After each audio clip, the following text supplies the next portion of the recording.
The views and opinions expressed in this podcast are simply that, opinions. All are presumed innocent until proven otherwise in a court of law. Sensitive topics are discussed. Discretion is advised.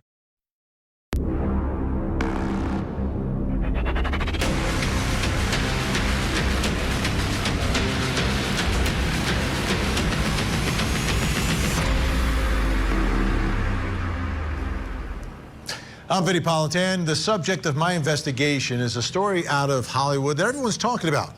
The ongoing legal battle and feud between Blake Lively and her husband Ryan Reynolds and actor and director Justin Baldoni. It's really complicated, but here's the story.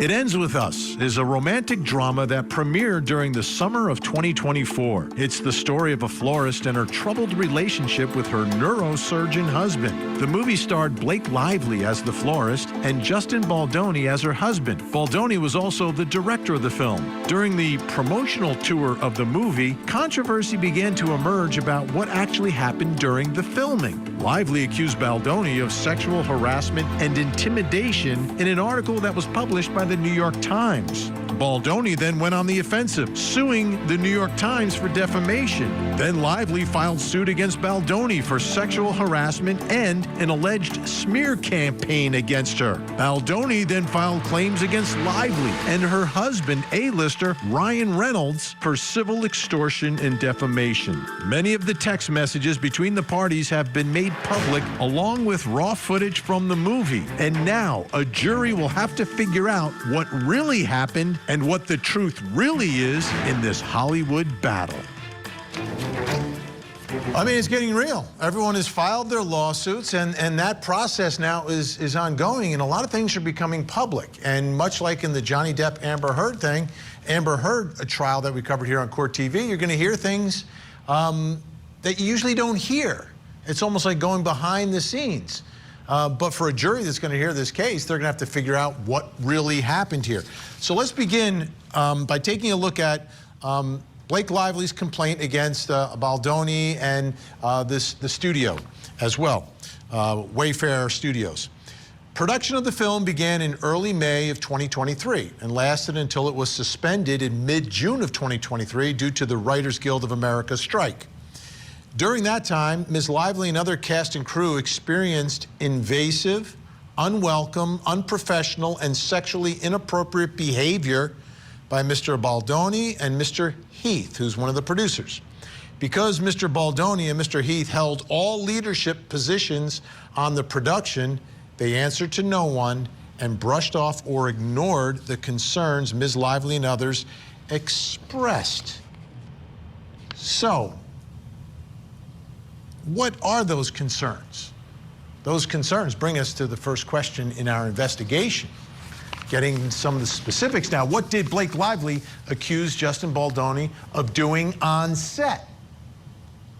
Doing on set during the filming of this movie that Baldoni was starring in and directing in, and that Blake Lively was starring in. Joining me to help us figure this all out, entertainment reporter and host of Kinsey's LA Diaries on Talk TV. Kinsey Schofield is with us, and also joining us, intimacy coordinator and owner of Theatrical Intimacy Education, a leading voice during the rise of this line of work. Laura Rykard is with us. Thank you both for being here. I want to give a little more information for the folks at home from Blake Lively's complaint, some of the specifics here. Mr. Baldoni improvised physical intimacy that had not been rehearsed, choreographed, or discussed with Ms. Lively, with no intimacy coordinator involved. Mr. Baldoni and Ms. Lively were filming a slow dance scene for a montage in which no sound was recorded. Mr. Baldoni chose to let the camera roll and have them perform the scene, but did not act in character as Ryle. Instead, he spoke to Ms. Lively out of character as himself. At one point, he leaned forward and slowly dragged his lips from her ear and down her neck as he said, "It smells so good." None of this was remotely in character or based on any dialogue in the script, and nothing needed to be said because, again, there was no sound. Mr. Baldoni was caressing Ms. Lively with his mouth in a way that had nothing to do with their roles. When Ms. Lively later objected to the behavior, Baldoni's response was, "I'm not even attracted to you." Again, these are the allegations by Blake Lively. Let's take a look now at that slow dance scene. We have about 2 minutes of it that we're going to show you. It's about 10 minutes of video that was released by Baldoni's attorney. And they win! Oh my gosh, we don't shut up. And Emily and I have we have these moments where Staring, you just stare. Literally we've done it for like 5 minutes. it's like, I think you would find it terrifying. We just literally hear each other and like when time. I found a sociopath. And like time stops. Yeah. But like that's just how it's been for us from the beginning. No, we're like, oh my God, there's not enough time. Oh. And they score again. Yeah. Again. It's like, oh my God, I forgot to tell you something else. I think that's cute. You guys are really cute. I think it's more than cute. They've won the Stanley Cup. I think it's amazing. Yeah.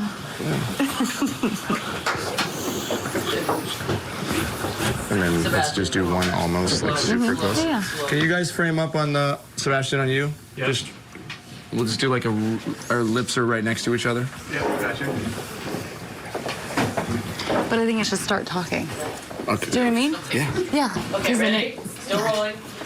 Don't give it to them. They want it. Don't give it to They them. score. Just Right. keep restraint. Yeah. Score. Just do a little bit of restraint. Ryan, come on back.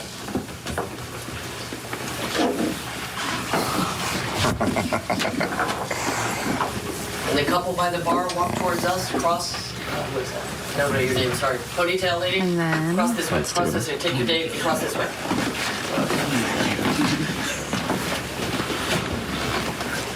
I feel so nosy. I know. I even And my- just noses. And my nose is so big. I was hoping that we could address this. It's not too late. Just gotta shut down. We gotta call an insurance month and just deal with that. And Yeah. then Cut.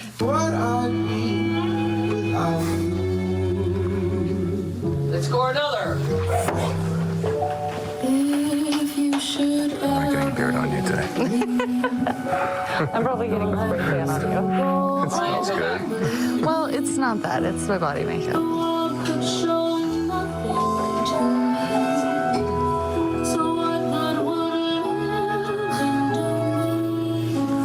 And they win. They won. All right, cut. Let's bring back in our guests.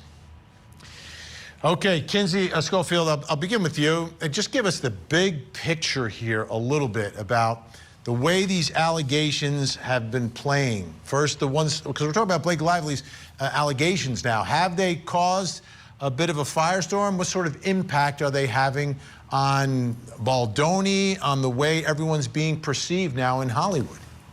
Vinnie, so good to see you again. Yeah, I mean, this has absolutely rocked Hollywood, and you're seeing this back and forth. These are two very polarizing characters now. I was Team Blake when I read that initial New York Times piece. I thought, oh, how terrible that she had to experience these things. But when you watch that video, you see Lively directing, and that wasn't her job. She was in control for a portion of that video. Here's what we're going to do next, heads together.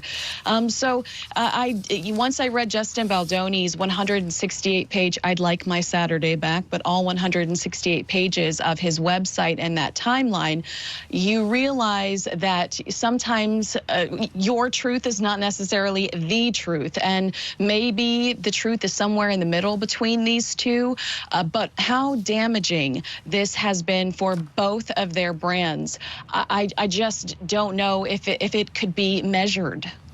Okay, Laura, you're an expert in all of this and how it's supposed to play. First, give me your reaction to what we just saw in that video. Well, the question is, for a consent-based space, which is what an intimacy coordinator is there to help support, how fully informed were both actors on what they intended to improvise as they were filming the scene? And it does look and sound like, from the setup, that production was mainly focused on background for this moment. also, was there an intimacy coordinator present for this scene? From the research I've done, if it's correct, the intimacy coordinator was not requested to be there that day. And that's not unusual for what is considered more milder intimate scenes, like a kissing scene, hand-holding. It's not necessarily recommended to have an intimacy coordinator unless the actors or production would like to have them there. And I've done both. I've been on productions where I've been there for a kiss on the cheek, and then I've been on productions where I've been there for really heavy intimate scenes and not there for the kissing scenes. So if the intimacy coordinator was there that day, they would have certainly spoke with both actors, talked through, do you want to kiss? Where do you want to touch? How do you want that touch to be? Double check in between takes that it's all working for the actors. And if it wasn't working for the actors, convey that to leadership to make sure that we can change it so it does work for the actors. If there's not an intimacy coordinator on set that day, then the actors are communicating with each other, and then they have to, if something isn't working for each other and the actors aren't listening, then they would need to report that to the person above their pay grade, and let them unfortunately know. here, I think what she's alleging is that Baldoni is like at the top, almost at the top in charge here. That's her allegation. There's a couple other allegations she makes that I want to make sure folks know about. Baldoni inserted improvised, gratuitous sexual content or scenes involving nudity in the film. After she signed on to the movie, without Ms. Lively's knowledge or consent, personally added graphic content, including a scene in which Ms. Lively was to orgasm on camera. When she objected, Mr. Baldoni insisted that he added them because he was making the film through the female gaze. Mr. Baldoni then intrusively asked Ms. Lively whether she and her husband climaxed simultaneously during intercourse, which Ms. Lively found invasive and refused to discuss. That stuff sounds a little out there. Before we run out of time, Laura, let me ask you about scenes that come after the fact. Have you seen that happen during the course of a production where they add something and then suddenly there's a discussion about it? How does that go when things go well? Yes, well, the recommendation by SAG-AFTRA is that nothing is added 48 hours before filming. So things can come up after people have agreed to be in the film, but as soon as it comes up, we discuss it with the actors, we contact their agents, we let them know, we go through writers with them, those writers go to legal. So everything is documented, and we go in deep detail to see what the actor needs to consent to doing those moments. And then we work with wardrobe and stunts and everyone we can to get what they need so they feel as supported as possible to do those moments. Or they can say, no, I was not aware of that in casting. I do not want to do that. And then production has to handle how they're going to move forward with that actor establishing that boundary. And the intimacy coordinator is there to help and support, to advocate for the actor in that process. All right, unfortunately, we're out of time for this segment. Big thank you to Kinsey Schofield and Laura Reichardt. Great to have you on the program. Coming up next, was there a smear campaign against Blake Lively? The Court TV podcast will return.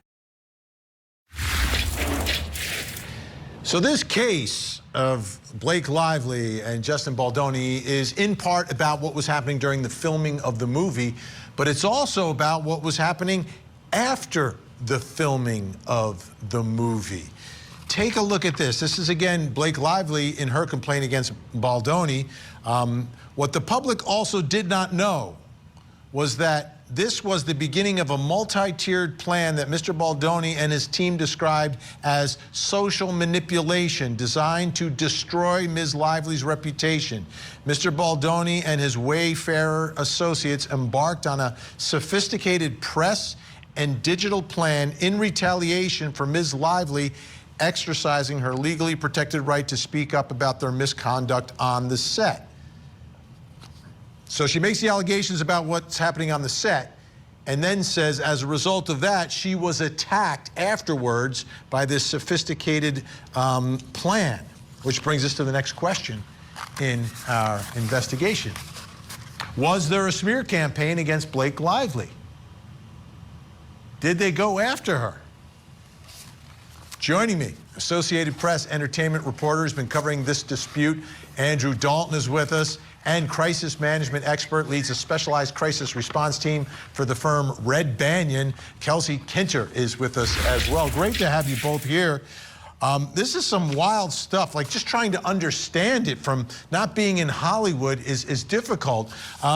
Andrew, what are your thoughts about this allegations of a smear campaign? Like, how did this play out in terms of social media and the press as all of this is unfolding? What's going on? Because I'll be honest, I was a little bit out of the loop at the time. Yeah, there's certainly a lot of really damning text messages.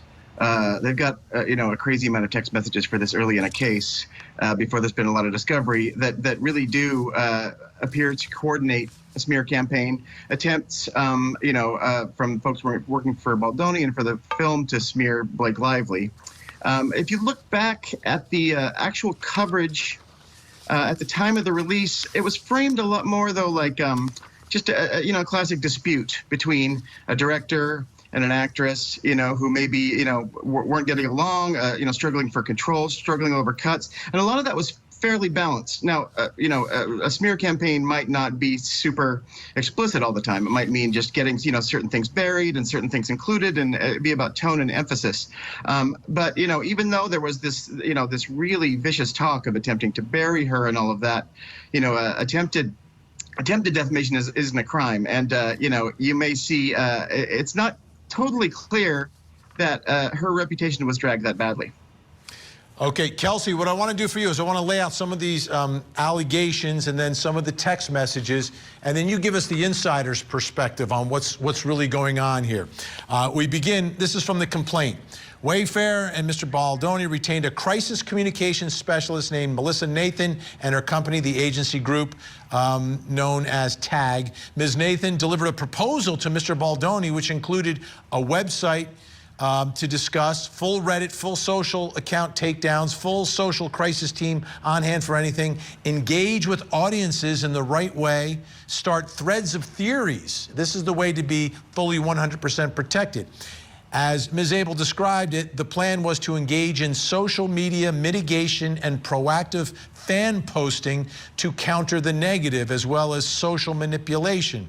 TAG, again, this organization, this group, circulated a scenario planning document to Mr. Baldoni, Mr. Heath, one of the producers, and others, which described preparations and strategy should Ms. Lively and her team make her grievances public. Then we've got a text, Mr. Heath and Ms. Abel, morning, not in love with the document they sent, and this is Baldoni sending a text in response to the plan. Not in love with the document they sent, not sure I'm feeling the protection I felt on the call. Now, what I want you to take a look and a listen to here is text messages between Jennifer Abel, the publicist, and Melissa Nathan, the crisis communications specialist. We have our producers reading this back and forth so you have an idea of this text conversation. You can, of course, do that, but I think he needs to know. I'm going to confidentially send you something he's texting me and Jamie on the side just to arm you before this call. I think you guys need to be tough and show the strength of what you guys can do in these scenarios. He wants to feel like she can be buried.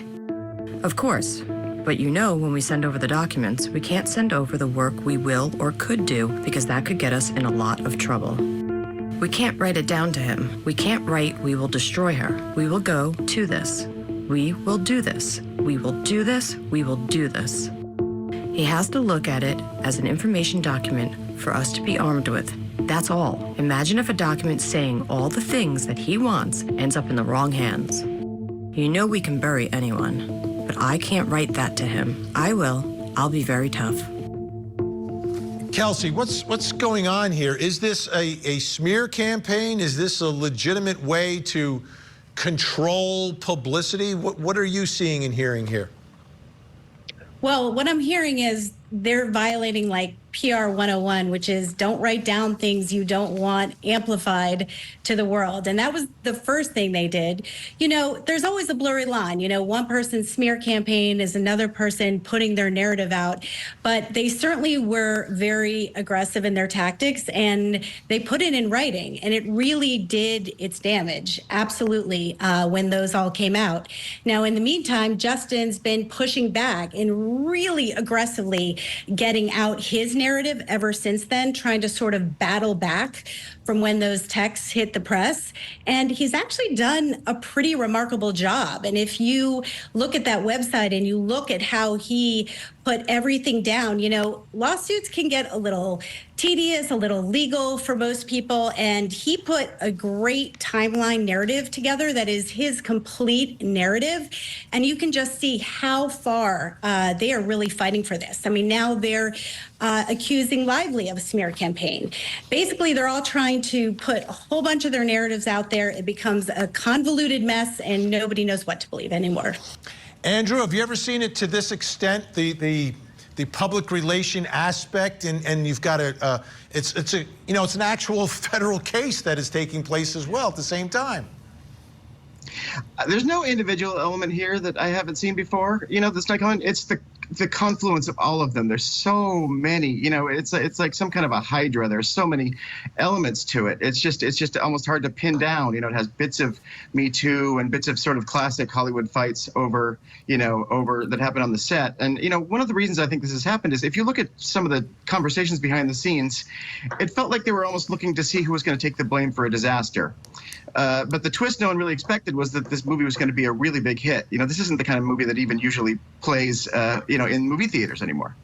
It's usually relegated to, second-tier Netflix status, but it played in theaters. It made $150 million. And in the short term, that might have made things better, but in the long term, I think it just really raised the stakes and made it more certain that it was just going to come out. Kelsey, we just have like 10 seconds here. The social media manipulation, is that common? Is that happening? Well, certainly you're trying to get your narrative out there on social media. I'm not sure these tactics are ones that most people would stand by ethically. All right, Kelsey Kinter, Andrew Dalton, great to have your insight. Thank you so much. Coming up, what are Justin Baldoni's claims against Blake Lively and her husband, Ryan Reynolds?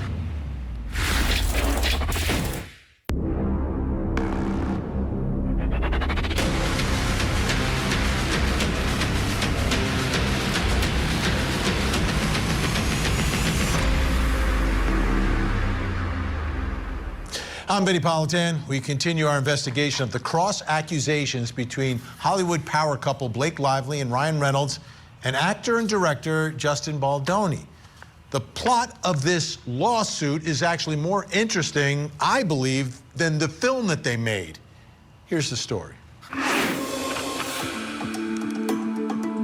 Blake Lively is a very successful actor married to super A-lister Ryan Reynolds. Justin Baldoni is an actor and director with a successful career in Hollywood as well. In 2023, Lively was co-starring with Baldoni in a movie he was directing called It Ends With Us. It was a story about the troubled relationship between Baldoni and Lively's characters and included some domestic violence. When the movie was released, there was a lot of buzz surrounding the film, but it was more about the real-life drama between the actors. Lively accused Baldoni of sexual harassment and intimidation. Baldoni claimed he was being defamed by Lively and her husband, Ryan Reynolds. These accusations have resulted in a very high-profile case with both sides suing one another for millions of dollars. And in the meantime, many of the communications between the parties have become public. Now, this case is slated as the next big Hollywood celebrity trial. So we've spent some time talking about Blake Lively's claims against Baldoni, which brings us to our next question in our investigation. But before we get there, I want to take a look at part of the amended complaint here. Take a look. At the bottom, this is not a case about celebrities sniping at each other in the press. This is a case about two of the most powerful stars in the world deploying their enormous power to steal an entire film right out of the hands of its director and production studio. Then, when Lively and Reynolds' efforts failed to win them the acclaim they believed they so richly deserved, they turned their fury on their chosen scapegoat, tolerating a year and a half of their behavior while remaining polite and professional at every turn, offered Baldoni and Wayfarer no protection. So this is part of their claim or complaint against Lively and everyone else on her side. So that brings us to this question, and we want to get into the specifics. What are Baldoni's claims against Blake Lively and Ryan Reynolds? What's going on here? What does he say? Why is he suing them? You understand why she's suing him. Joining me, longtime entertainment blogger, columnist, and media personality, who I believe made his way into the complaint here, Perez Hilton is with us, and celebrity attorney who formerly represented Kanye West in his divorce from Kim Kardashian, Christopher Melcher. Great to have you both here. Perez, this is taken over, but it's so difficult to really peel back the layers to understand what's going on here. But let's focus now about what Baldoni is alleging against Lively, Ryan Reynolds. What is this about? It seems like he's saying they basically stole the movie from me and then lied about my behavior. That's the gist of it. You know, he is suing for defamation, extortion, and basically, in layman's terms, shady business practices. Also included in his lawsuit against Taylor Swift's best friend and her actor husband is her publicist, Leslie Sloan, and he actually counters that she and her publicist orchestrated a smear campaign against him. And in the amended lawsuit that Baldoni's attorney filed on Friday, in the timeline of events, he included a treasure trove of previously unseen communications, including, and I don't know how Baldoni's attorneys got this, alleged text messages that Blake Lively's publicist was sending to the media, talking to them and disparaging him, allegedly lying about him, trying to paint him out to be someone that he is not. That, alongside the other mountain of evidence, will definitely help all of Baldoni's claims. You know, Christopher Melcher, this is messy. This is like really messy, and it's all playing out publicly. I don't think anyone is going to, you know, end up better off after all of this. When Johnny Depp, Amber Heard, somebody did in that case. This one, though, as messy. What are your thoughts about how it's progressing and whether or not one side or the other can get anyone to believe what the truth is here? Well, that's the problem. Both of them definitely are wounded, but Baldoni has no choice. She brought the claims or went public first with it. He's strictly in a defensive posture. And certainly she got a lot of attention and sympathy when her claims were first raised, looking like this, that she was, you know, kind of blacklisted and all this stuff happening to her.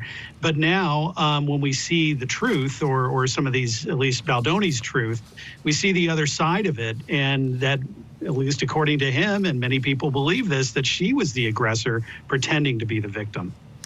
Now, another part of what Baldoni is talking about here is, you know, they're stealing the movie from me. Take a look at this from his amended complaint. He alleges that Lively asked if she could, quote, take a pass at writing the rooftop scene in It Ends With Us, in which the characters Ryle and Lily first meet. The draft of the rooftop scene that Lively sent Baldoni dramatically differed from what had been written originally. Baldoni was hesitant about many of the changes, but thanked Lively for her passion and diplomatically told her that the scene would likely end up being somewhere between the original version and Lively's version. Seemingly stung by Baldoni's exceedingly mild resistance, Lively did not respond and went silent for multiple days. Difficult proved to be a gross understatement. Though Baldoni initially invited Lively to make changes to the script, Lively began altering the script daily. The feud over the rewritten rooftop scene apparently resulted in Baldoni leaving a voice memo for Lively that the Daily Mail was able to obtain. Here's part of that recording. I want to start with an apology. Man, reading the second part of your message, my heart sank. And I'm really sorry. I for sure fell short, and you worked really hard on that, and the way you framed it, and how that made you feel. I just want to say thank you for sharing that with me. That takes a lot of trust and vulnerability, but I just wanted you to know that I didn't need that, because it's really good, and it's going to make the movie sing, like you said, and I'm excited to go through the whole movie with you. All right, Perez, can you tell me what's really happening here? Absolutely. Thank you for that. What is happening in that moment is a man who is close to breaking. At that point in the film, she had already began to exert control over so many aspects of production, not just rewriting the script, but she had also taken over wardrobe, causing the wardrobe budget to go over by hundreds of thousands of dollars. And she had this, in my opinion, a ginormous sense of worth and ego, and he was just trying to placate her, because not only was he the actor, but as we've established, he was the director, and his production company, Wayfarer Studios, produced the movie. Sony was the distributor and a co-financer, but he was just trying to get the film finished, because according to his amended complaint, repeatedly, Lively threatened and threatened and threatened to get her ways and get more and more control. Even during post-production, she threatened that she would not promote the movie unless she got this and that. And according to receipts that he included, email communications from Sony, she even demanded that the film's distributor strip him, the director of the movie, from the film buy credit. He directed the movie. It was a film by Justin Baldoni, but he ultimately acquiesced in order to make sure that the film could be released on time. And in my opinion, he rose above and was way kinder and more professional than I would have been. This is really unusual. Let's take a look at more of the amended complaint. Still during the pre-production phase, Lively and Reynolds, that's Ryan Reynolds, raised entirely false allegations of fat shaming against Baldoni, an accusation that, as evidence will show, was categorically false. Baldoni privately reached out to Don, his personal trainer, to ask what Lively weighed so that he could train his back muscles in preparation for a lift scene. This was important to avoid injury, not only to Baldoni, who suffered from lifelong back injuries, multiple bulging discs and chronic pain, but also to Lively if the lift could not be completed successfully and safely. Lively summoned Baldoni to her penthouse to discuss the script. However, he was met by an angry Reynolds, who screamed at Baldoni and accused him of fat-shaming his wife. This confrontation by Reynolds and Lively was so aggressive that Baldoni felt he had no choice but to offer repeated and completely unwarranted apologies for what was a good faith and reasonable question to ask of his trainer. Reynolds demanded Baldoni remove the scene entirely. Chris, this is a lot of inside baseball here in how a movie is made and some of the things back and forth. I'm looking at this and I'm wondering, is this something that is really actionable?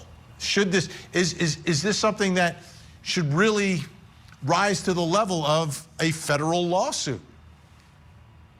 Well, I mean, she's brought the suit and he's got to defend himself. And there's some very serious allegations being made against him and Wayfarer for harassment.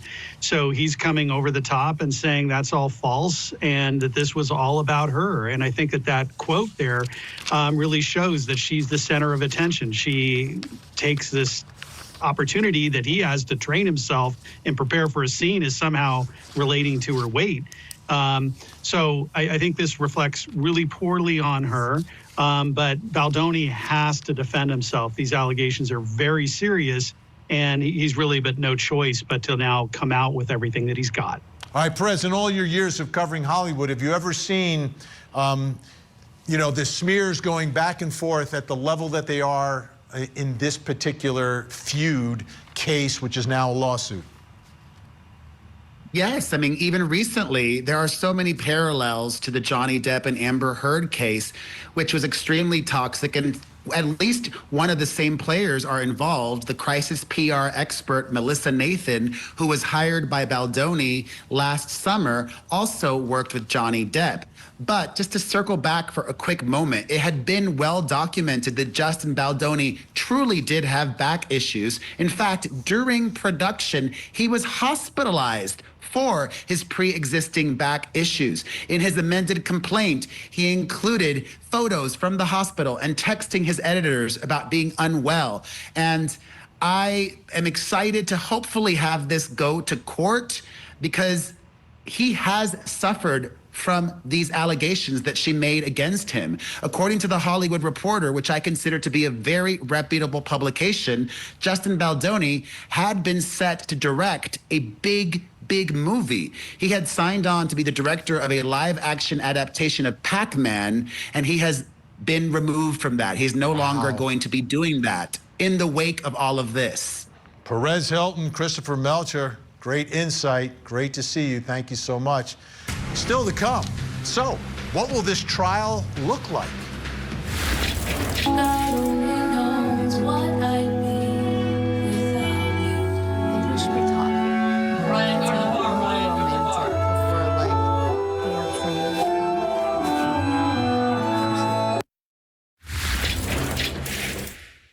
Now, back to the Court TV podcast.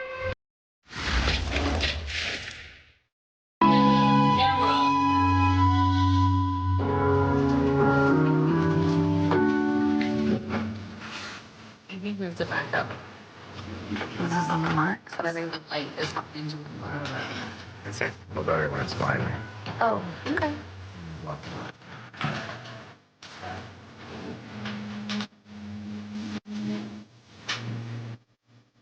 Score!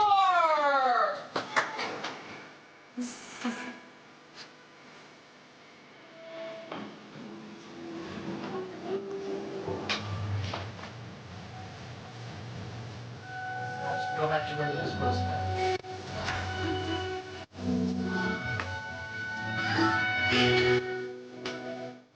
Score again!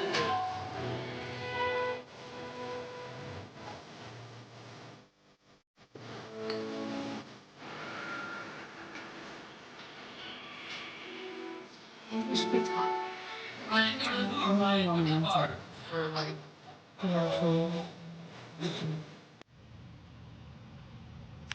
Well, that's what the movie looks like. It ends with us, but there's a lot more to go. There may not be a sequel to the movie, but the sequel may end up taking place inside of a courthouse.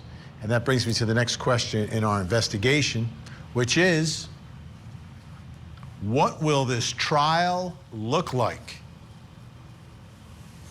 Let's bring in some folks who know the answer to that question. Joining me, former federal prosecutor in Los Angeles, Nima Rahmani, and he served as special trial counsel to Johnny Depp in his defamation case. Trial attorney Wayne Dennison. Great to have you both here. Okay, Wayne, what are your thoughts about what this thing is going to look like? Will it look anything like Depp v. Heard?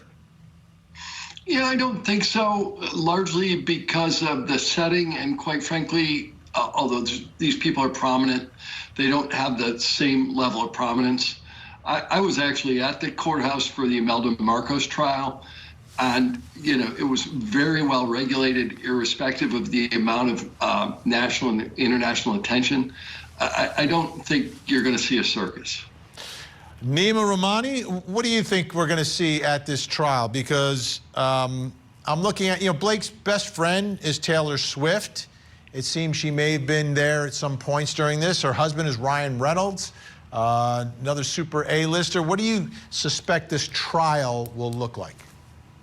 Well, it really depends on where it is, and Wayne touched upon it, but obviously in federal court, for better or worse, it's tougher to get that circus environment because there's no cameras in there. Obviously, New York State courts don't have cameras. But one of the lawsuits is filed here in Los Angeles, and of course, there are cameras usually in Los Angeles courtrooms, and we are used to a lot of celebrity cases. So may not reach the level of Depp v. Heard. That's a unicorn type case because of Johnny Depp and who he is, but it may get close because there's a lot of fan interest in this case, both on traditional and social media. Okay, so Wayne, from your perspective, looking at the claims here going back and forth, there's the sexual harassment aspect of it, but then there's the aspect that these are all false allegations and this is a defamation case. And, they're trying to take over my movie. And she's saying, no, well, you're doing this smear campaign against us. What do you think it's really going to be about? Well, I think she's going to get the benefit of the doubt, and she should get the benefit of the doubt on this. But quite frankly, the only way he's going to save himself career-wise and from cancellation generally is to come out as hard as he possibly can. And obviously he's done that. Whether that ultimately works will depend on the facts, but I don't see any other way that he could have approached this case without sort of forfeiting his career. Nima, with everything that has become public now, and again, there's the counter claims about the information that's out there, both sides have taken on some damage here. Do you see this case as potentially settling? Like Johnny Depp, Amber Heard not settling, right? Because Johnny Depp wanted his day in court. He wanted to get his reputation back. It wasn't even about money. It was about, where do you go to get your reputation back? Well, you get Wayne Dennison and some lawyers like that, and you get it back. Do you think either side here wants, they want the trial, they don't want the trial? Is it about money? Is it about reputation? What do you think? Vinny, it's definitely not about money. Blake Lively doesn't need the money. Ryan Reynolds certainly doesn't need the money. And Justin Baldoni is fighting for his career. And I think even though the vast majority of cases settle, there's a high possibility that this goes the distance. I don't think Blake Lively and her legal and PR team appreciated the possibility that Baldoni would strike back. And this is a case as much for the court of public opinion as it is that courtroom. It's not about the money. And I think if you ask folks, especially now, they think Baldoni is winning that battle, that PR battle. I would say probably 80% or more people who are watching are on Team Justin Baldoni, which I never would have thought when that New York Times article came out, or William Morris agency dropped Baldoni, or he had that achievement award rescinded. Johnny Depp had an amazing comeback. This may be one of those amazing legal and PR comebacks as well. And Wayne, if you had to put a number on what the case could be worth for either side if they're victorious, what's the ballpark you think we're talking about here? We have about 15 seconds. I mean, and people are throwing out $400 million. It's not a $400 million case. This case is all about reputation, and $2 would win it for Baldoni. Big thank you to Nima Romani in LA. Wayne Dennison, thank you so much. Really do appreciate it. Hollywood lawsuits are always multi-layered. First, there are the actual legal allegations, right? And here, as we've been talking about, it's basically a combination of sexual harassment, defamation, and allegations of civil extortion. And while a civil lawsuit is about money, right, because of damages, in Hollywood, it's also about reputation. And both sides are dug in this case. And because both sides want to continue to work in movies and have blockbusters and have careers, the problem is, if they go to trial, one side may lose not just the lawsuit, but also a meaningful future in Hollywood. I'm Vinnie Politan. We'll keep digging for answers as the investigation continues.